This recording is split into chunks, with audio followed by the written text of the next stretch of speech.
Long Biên Railway Station, an important railway hub in Hanoi.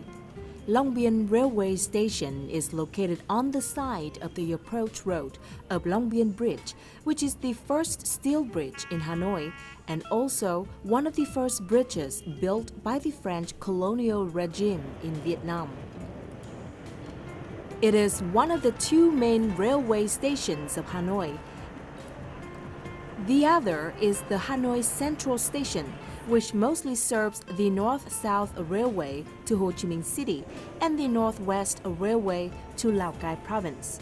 From Long Biên Railway Station depart trains to the northern and eastern destinations, including Hải Phòng, Thái Nguyên, Lào Cai, and Lạng Sơn.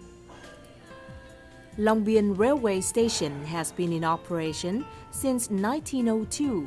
Every day, it handles about 28 trains back and forth, with an average of some 800 to 1,000 passengers.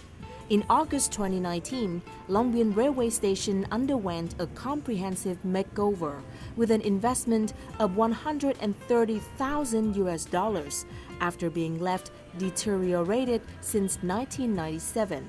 Thus, it was the largest restoration after more than 20 years. The station was renovated in the style of French neoclassical architecture. Long Biên Railway Station is a quite attractive destination for travelers who want to explore an unknown and familiar view of Hanoi. Due to the narrow terrain, the entrance to the station for train passengers is very unique. Long Biên Station belongs to the system of Hanoi railway stations. Trains run through the station operate under the automatic train protection system. It means that the system continually checks that the speed of a train is compatible with the permitted speed allowed by signaling.